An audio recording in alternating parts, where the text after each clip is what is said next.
अभी घूमेंगे उदयपुर, स्कूटी मिल गई भाड़े पे। चलो लेट्स एंजॉय। अब हम पंछी की तरह उड़ेंगे।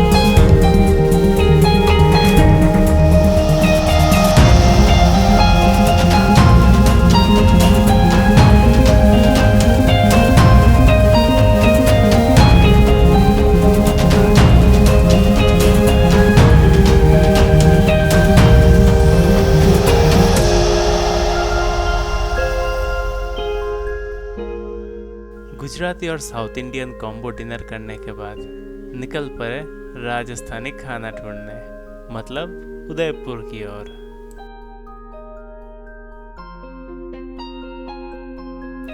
जर्नी शुरू हुई थी 26 अगस्त की रात को लगभग 10:30 बजे के आसपास।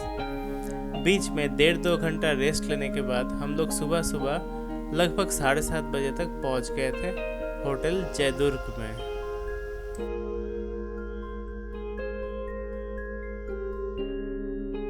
कुछ कुछ चीज़ों को लेके हम लोग बहुत क्यूरियस थे कि रूम के अंदर से बाहर का नज़ारा कैसा रहेगा। ऑनलाइन पे हम लोगों ने जैसा रूम देखा था एग्जैक्ट वैसा ही मिला। लेफ्ट साइड पे ग्रीनरी और सामने पूरा लेक। क्लीनलीनेस के बारे में बात करें तो हर एक चीज़ को बहुत अच्छे से साफ़ सुथरा रखा गया था। इसके रिगार्डिंग हम लोग को कुछ भी प्रॉब्लम फेस नहीं करना पड़ा। एमिनिटीज़ जो सब लिखा हुआ था वो सब कुछ ही प्रोवाइड किया गया था। टी कॉफ़ी बनाने का प्रोविज़न तो घर के अंदर भी दिया गया था, पर अभी मेन काम था ब्रेकफास्ट करना। अभी जब ब्रेकफास्ट करने के लिए निकले तो मन खुश हो गया। एक्चुअली हम लोगों ने ऐसा एक्सपेक्ट नहीं किया था कि ब्रेकफास्ट करते करते ऐसा सामने नज़ारा देखने के लिए मिलेगा। ब्रेकफास्ट के लिए हम लोगों ने ऑर्डर किया था bread with scrambled egg, masala Maggi और 2 कप चाय। और ये सामने था एक्चुअल नज़ारा उदयपुर का one of the main attraction lake Pichola.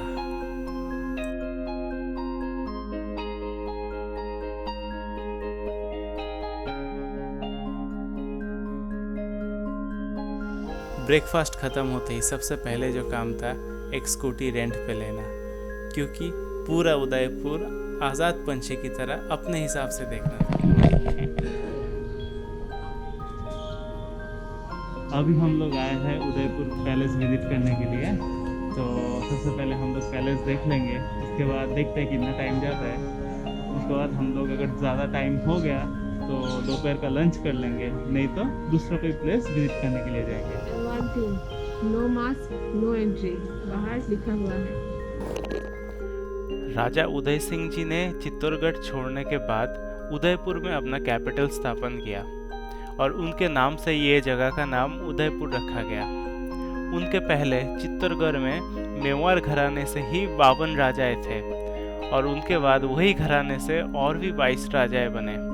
वर्तमान में 24वीं पीढ़ी भी यहीं पे रहते हैं। ये सभी के जिम्मेदारी वर्तमान राजा अरविंद सिंह जी मेवाड़ के ऊपर है। कुल मिला के देखे तो एक ही घराने से 76वीं पीढ़ी ने राज किया है। इसके लिए ये घराने को one of the oldest serving living dynasty कहा जाता है। अभी सच बात तो ये था, अब पैलेस देखने के लिए कितना भी टाइम लेके जाओ कम ही पड़ेगा। लगभग 3 घंटा बिताने के बाद निकल पड़े कुछ खाना पीना करने। प्यास तो बुझ गई थी मौसमी जूस से, पर भूख मिटाना बाकी था। यही भूख मिटाने के तलाश पे पॉकेट से मोबाइल निकाल के सर्च किया टॉप रेस्टोरेंट्स नियर बाई क्या क्या है। तो हम लोगों को एक अच्छे लोकेशन पे जो होटल मिला उसका नाम था मयूर कैफे रूफटॉप रेस्टोरेंट। बिना कोई देरी किए सीधा पहुंच गए और अंदर का नज़ारा था कुछ ऐसा। सबसे अनोखा नज़ारा ये था कि जहाँ पे हम लोग बैठे थे वहाँ से ही सीधा सामने दिखता है जगदीश टेम्पल। लंच के दौरान ऐसा नज़ारा सामने मिलेगा हम लोगों ने सोचा नहीं था। अभी आते हैं मेन मुद्दे पे। राजस्थान पे आए और दाल बाटी चूरमा नहीं खाए तो कैसे चलेगा। तो चलिए अभी खाते हैं। चलिए अब इसको खाते हैं कैसे है।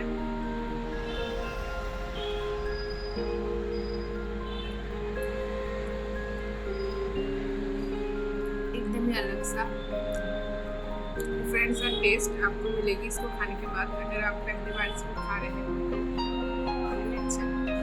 अभी लंच खत्म होते ही सबसे पहले काम था जगदीश टेम्पल में दर्शन करना, और ये काम में हम लोगों ने जरा से भी देरी नहीं की। अभी यहाँ से हम लोग आगे बढ़ गए करणी माता टेम्पल की तरफ। लंच करते वक्त रूफटॉप से दूर पे एक पहाड़ दिख रहा था, तो जूम करके देखा और पता चला कि ये पहाड़ियों के ऊपर ही है करणी माता टेम्पल। तो चलिए चलते हैं। पहाड़ के ऊपर तक चल के जाएंगे इतना हिम्मत तो था नहीं, तो सबसे शॉर्टकट जो उपाय था वो था रोपवे का टिकट बुक करना।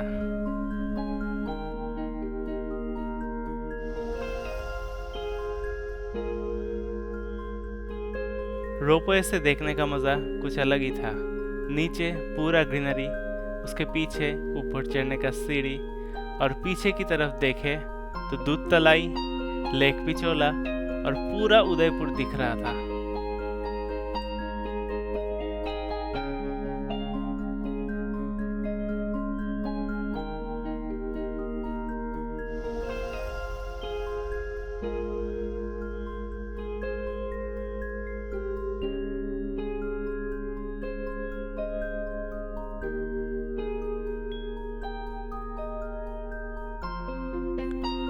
रास्ते से जाते जाते दूध तलाई का परिक्रमा भी हो गया। अभी ऊपर से तो लेक पिचोला नजर में आ गई, और अभी उस पर बोटिंग ना करे तो ऐसा कैसे चलेगा।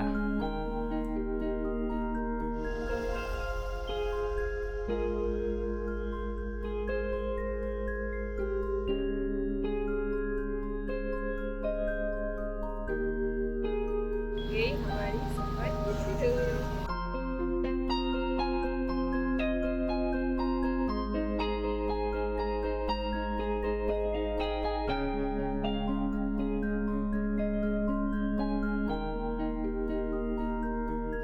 लेक पिचोला में बोटिंग खत्म होने के बाद पहुंच गए अमराई घाट।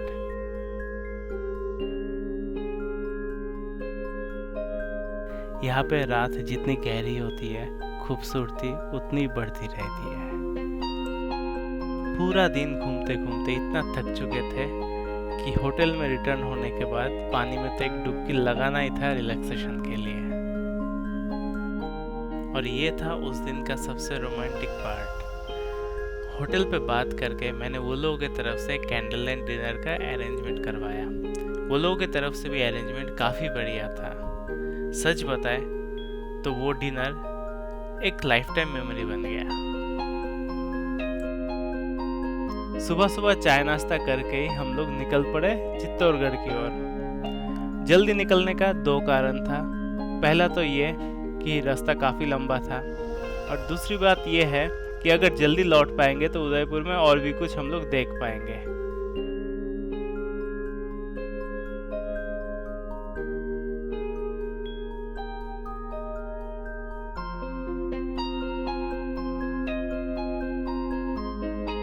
चित्तौड़गढ़ की कहानी किसी को पता ना हो ऐसा तो हो ही नहीं सकता। महान पद्मावती की कहानी तो सबको पता है। ये फोर्ट इतनी बड़ी है और हर एक जगह के पीछे इतनी सारी कहानी छुपी हुई है, अगर हम लोग गाइड न लेते तो पता ही न चलता। वापस उदयपुर तो लौटना है, इसके लिए लगभग हम लोग दोपहर तक जितना देख सकते थे उतना देख के निकल पड़े। असल में निकल पड़े पेट पूजा करने।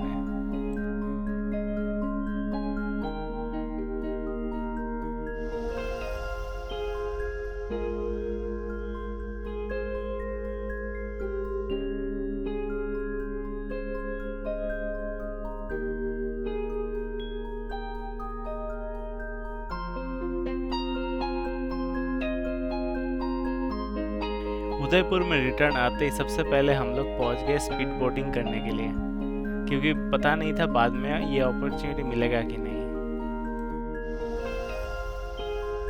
स्पीड बोट शुरू होते होते इतना अंधेरा हो चुका था कि कुछ भी अच्छे से कैप्चर करना पॉसिबल नहीं था।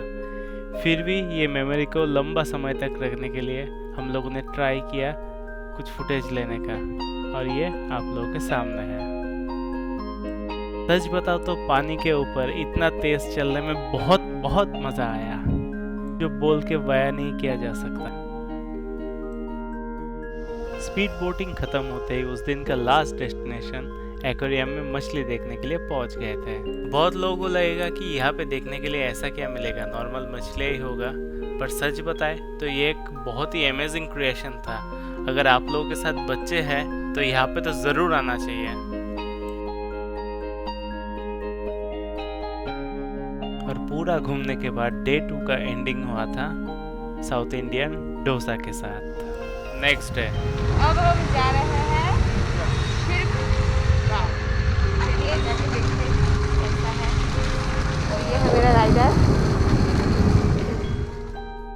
कुछ देर आगे बढ़ते ही बीच रास्ते पे शुरू हो गई थी बारिश, और हम लोग खड़े थे एक नेचुरल शेड के नीचे। थोड़ी ही देर में रुक गई थी बारिश और हम लोग पहुंच गए थे शिल्पग्राम।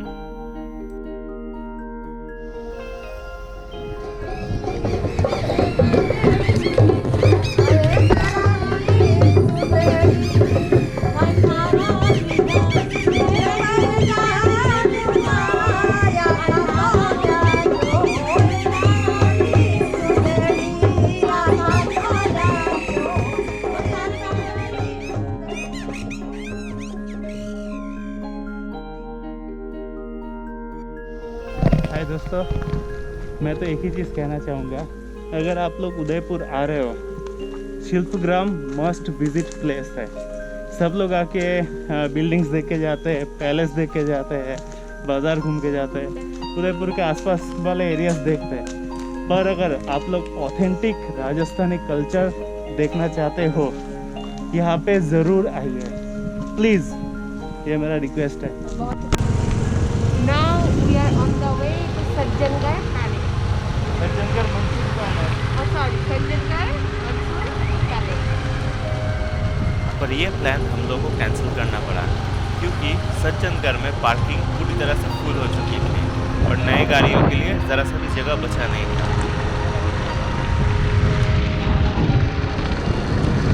सज्जनगढ़ से हम लोग रास्ता ढूंढते ढूंढते पहुंच गए थे बड़ी लेक। ये है बड़ी लेक, सच में बहुत ही बड़ी है। ऊपर तो पहुंच नहीं पाए, अभी नीचे से ही मन भरा लेते। अभी ऊपर बोले तो हम लोग को बाहुबली हिल्स पे चढ़ना था, जहाँ से बड़ी लेक का फुल व्यू मिलता है, पर कुछ प्रॉब्लम्स की वजह से वो रास्ता बंद रखा गया था। यहाँ के लोकल लोगों से पता चला, अगर ये एरिया अच्छे से एक्सप्लोर करना है तो इन पहाड़ियों को पार करके हम लोग को पहुँचना है यहाँ के सबसे हाईएस्ट पॉइंट पे, जहाँ पे है 2 टेम्पल, एक उबेश्वर जी महादेव का टेम्पल, दूसरा है वैष्णो देवी टेम्पल। तो हम लोग बिना कोई देरी किए खाना खाने के बाद निकल पड़े इन पहाड़ियों की ओर। एक छोटे से गाँव के बीच में मुझे थोड़ा सा पेट्रोल मिल गया, तो अभी भरने के बाद आगे बढ़ते हैं। ये है रास्ता और ये है गूगल मैप। गूगल भाई के सहारे हम जा रहे हैं। कुछ देर आगे बढ़ने के बाद ही रोड क्वालिटी काफ़ी बढ़िया हो गया और चारों तरफ का नज़ारा बहुत ही अनोखा। अगर सच में नहीं आते तो एक बहुत ही बड़ी चीज़ मिस कर जाते हैं।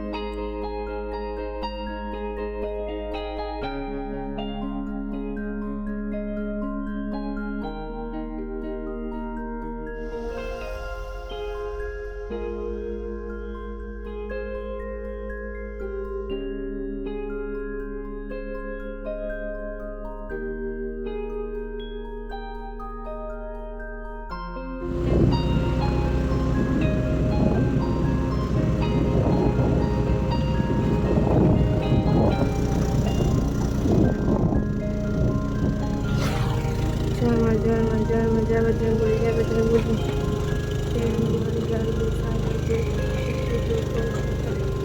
ऊपर एयर प्रेशर कम होने की वजह से और ढलान ज़्यादा होने की वजह से एक्टिवा को चढ़ने के लिए दिक्कत हो रही थी, पर हम लोग तो रुकने वाले थे नहीं और ना ही थे हार मानने वालों में से। इसके लिए धीरे धीरे आगे बढ़ने लगे, आसपास का नज़ारा एंजॉय करते हुए।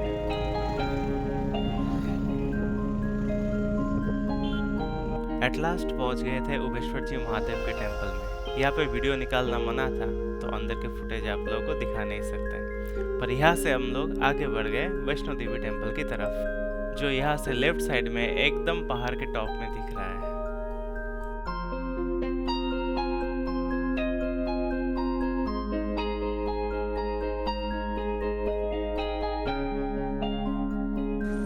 हाय दोस्तों, बड़ी लेक से चढ़ाई करके हम लोग पहुँचे सबसे पहले उबेश्वर टेम्पल पे। अभी ये सामने जो दिख रहा है वो है वैष्णो देवी टेम्पल। तो आप लोग नज़ारा देख सकते हैं कितना ऊपर से ये व्यू है।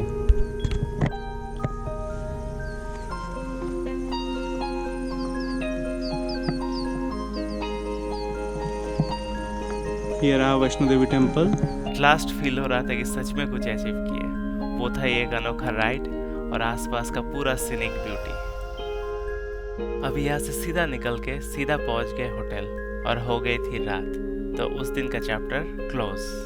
Now we are on the way to Sajjangarh Monsoon Palace. आप देख सकते हैं। दोपहर को 1 बजे था हम लोगों का रिटर्न, और सज्जनगढ़ मिस करेंगे ऐसा मन मान नहीं रहा था, तो सुबह सुबह ही सीधा निकल पड़े। हाय दोस्तों, कल रिटर्न जाने के बाद तो बहुत दुख हुआ था कि शायद इस बार सज्जनगढ़ पैलेस नहीं देख पाएंगे, पर फाइनली हम लोग यहाँ पे आ चुके हैं। लास्ट डे है, बहुत जल्दी रैप अप करना पड़ेगा, तो देखते हैं कितना क्या कवर कर सकते हैं। बस भी पकड़ना है, जल्दी पहुँचना है, आगे देखते हैं।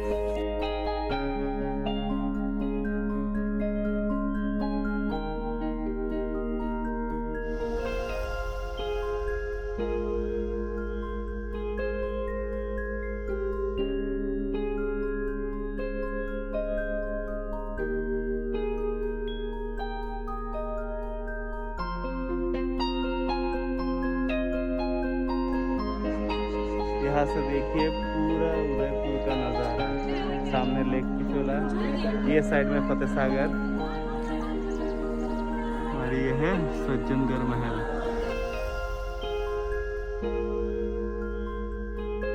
अभी सज्जनगढ़ से रिटर्न होने का टाइम हो गया। हम लोग को जल्दी जल्दी होटल पहुंचना है, वहाँ पे थोड़ा लंच भी करना है और वहाँ से ऑटो लेके बस पकड़ना है।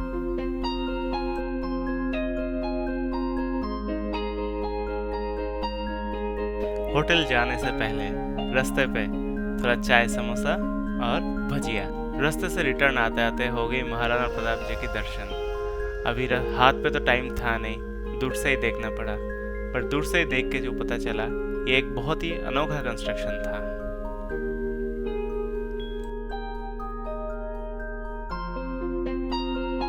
होटल पे जल्दी जल्दी आते ही हम लोगों ने ख़त्म कर लिया अपना लंच, पर शुरू हो गई थी बारिश और दिख रहा था उदयपुर छोड़ने का गम।